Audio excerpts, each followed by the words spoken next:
Now, as we continue to reflect on 30 years of democracy, as we celebrate today being Human Rights Day, social justice and anti-apartheid activism in 1976, of course, was the year of the Soweto uprising that sparked protests across the country.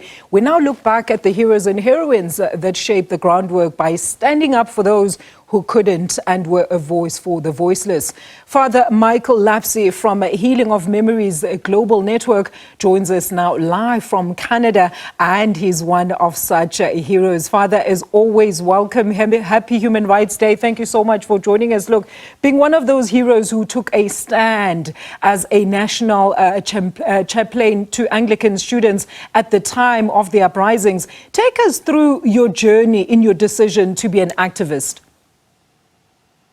Well, thank you, Alicia, and happy Human Rights Day and happy International Day Against Discrimination on the Basis of Racism, as well as remembering Sharpeville. Of course, it's been a long journey.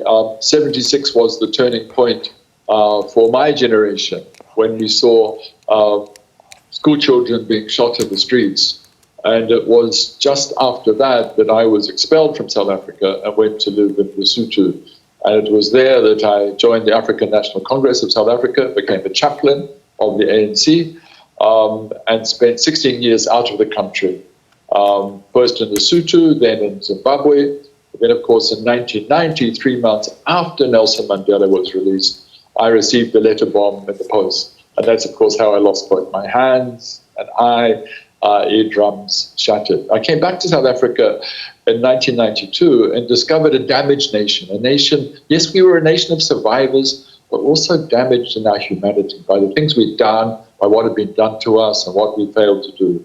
And so in time, with other friends, we created an Institute for Healing of Memories to create what we call safe and sacred spaces where South Africans could begin to deal with how the past had affected them emotionally, psychologically, and spiritually.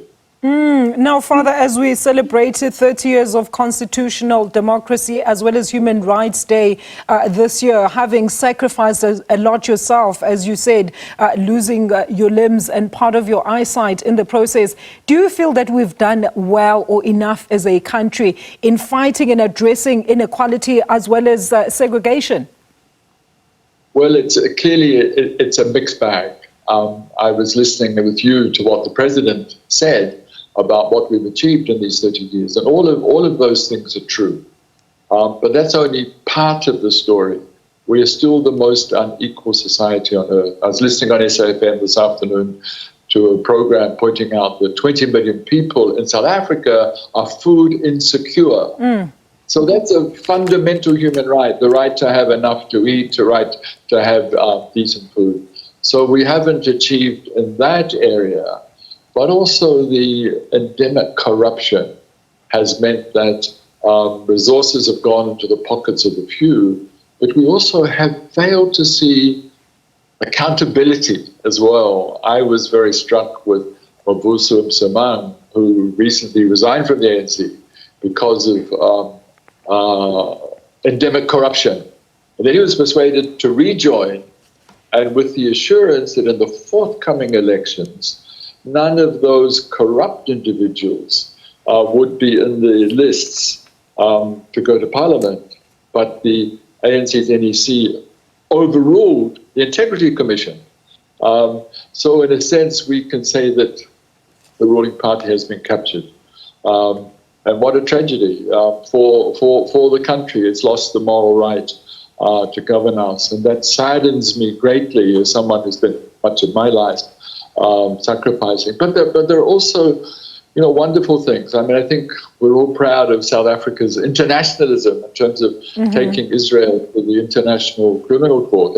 And as I'm here in Canada, in Cape Town, there's a march of the faith communities, Christian, Muslim, Jewish, calling for a ceasefire in Gaza.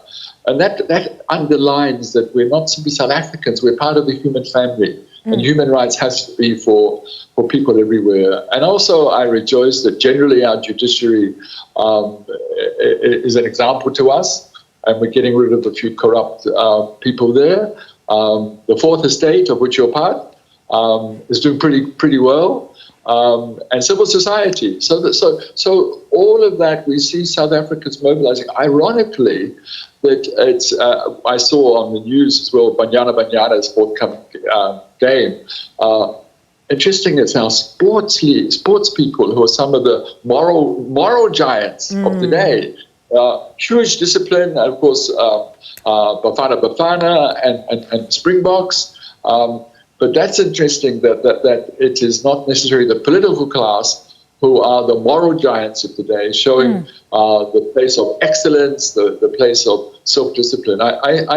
What I cry out for is for competent leaders of integrity with compassion. And we need that at every sphere of society. Unfortunately, the political estate is not doing very well in that regard. But I think as a nation, and we saw that with the insurrection, that across the country, people said, no, we're not going to join that.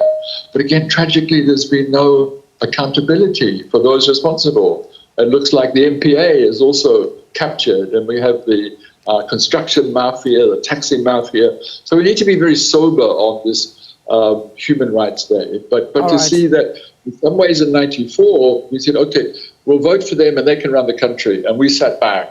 All right. But I think we're realizing that it's for all of us now to help create the society of our dreams. And that's what I wanted to say, Father. I mean, the late Dr. Nelson Mandela had said your life was actually representative of a compelling metaphor, whereas a foreigner who came to our country and was transformed by what he saw of the injustices of apartheid, close quote, a truly moving story of selflessness. So how do you then encourage others through your various works till today to emulate those same values as well as ethics, Father, and maybe incorporate it very quickly with your message to South Africans as a whole on this day of recognizing our human rights?